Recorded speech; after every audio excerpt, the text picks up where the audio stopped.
Hello दोस्तों, knowledge corner में आपका स्वागत है। लेकर आ चुके हैं एक नए गवर्नमेंट जॉब की अपडेट जो सीधे निकल के आ रही है बिहार तकनीकी सेवा आयोग की तरफ से।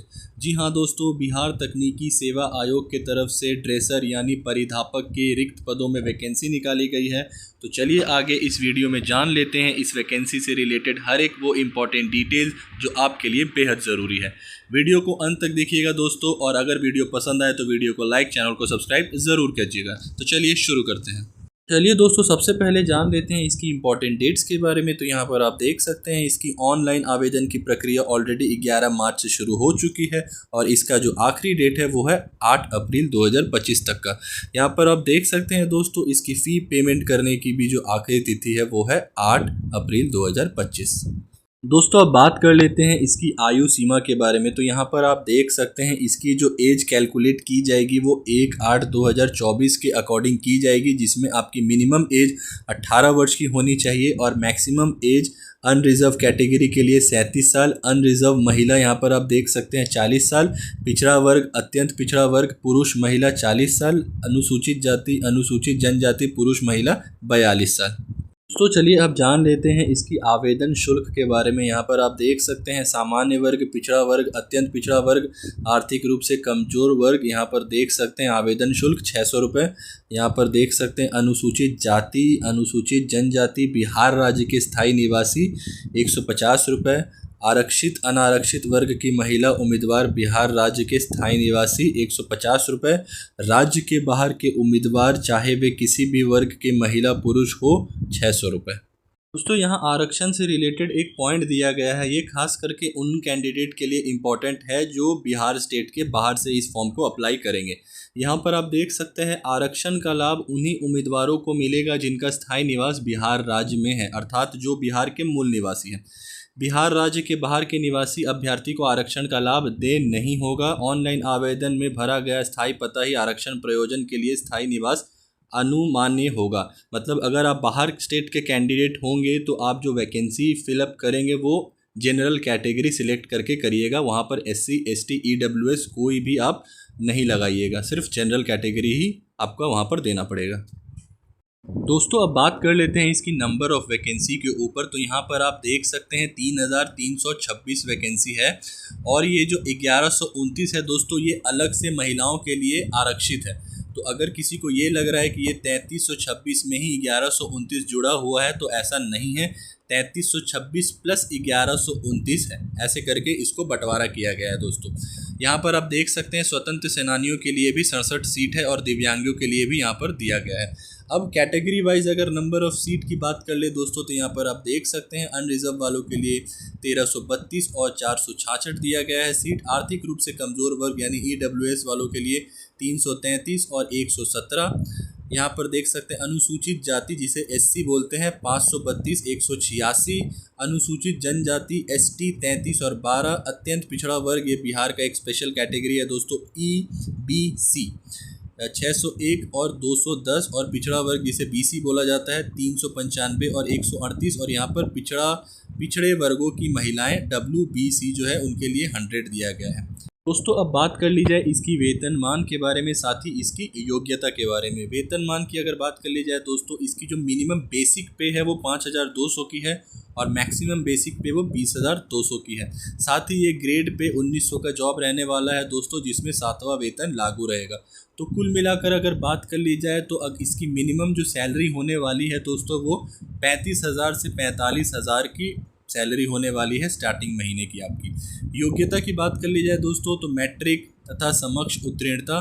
पॉइंट नंबर 2 देख लीजिए दोस्तों, संघ अथवा बिहार राज्य अथवा अन्य राज्य सरकार द्वारा मान्यता प्राप्त संस्थान से CMD certificate in medical dresser में उत्तीर्णता एवं तत्व संबंधी प्रमाण पत्र प्राप्त रहना आवश्यक होगा।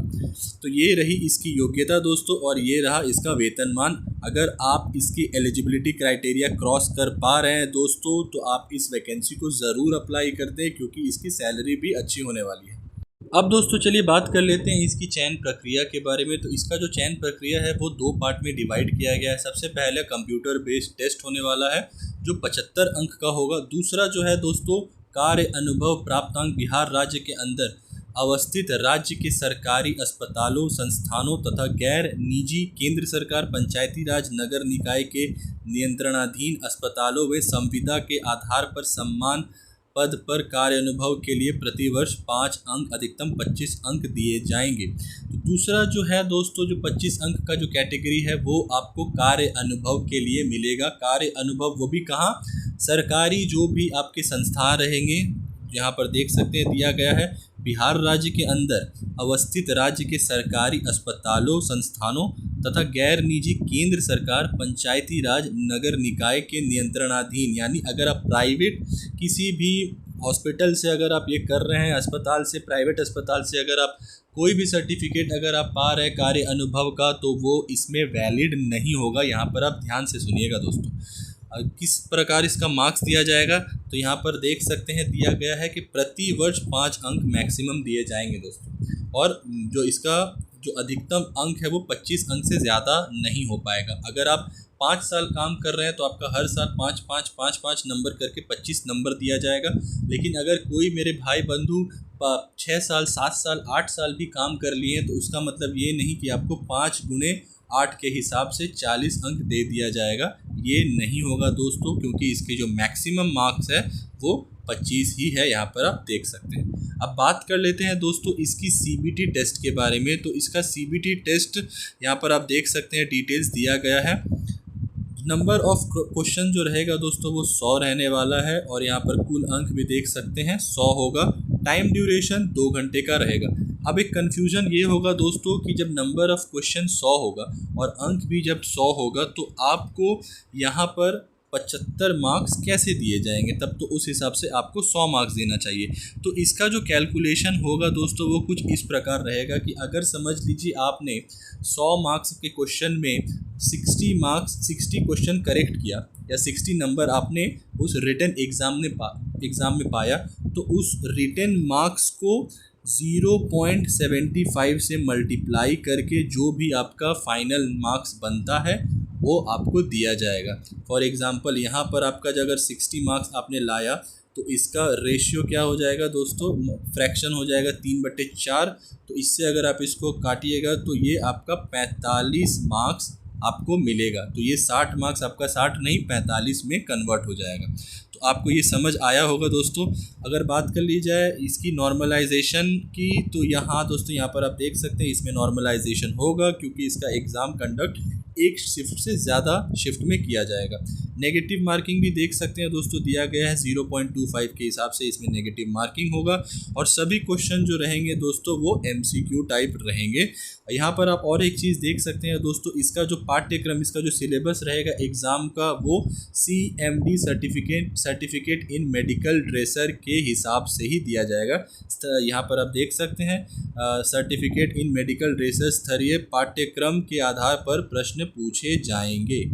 दोस्तों इस वैकेंसी से रिलेटेड हर एक वो इम्पॉर्टेंट पॉइंट जो आपके लिए बेहद ज़रूरी था जानना, मैंने वो सारे इम्पॉर्टेंट पॉइंट कवर कर दिए हैं, जिसके तहत आप जो भी अगर आपको इस वैकेंसी से रिलेटेड डाउट हो वो आप क्लियर कर पाइएगा। फिर भी अगर आपको डाउट हो तो आप कमेंट बॉक्स में मुझसे पूछ सकते हैं, या फिर ये रही इसकी ऑफिशियल वेबसाइट, आप यहाँ पर भी देख सकते हैं, दिया गया है। वीडियो पसंद आए तो वीडियो को लाइक, चैनल को सब्सक्राइब ज़रूर कीजिएगा दोस्तों। मिलते हैं नए वीडियो में, तब तक के लिए अपना ख्याल रखिएगा। जय हिंद।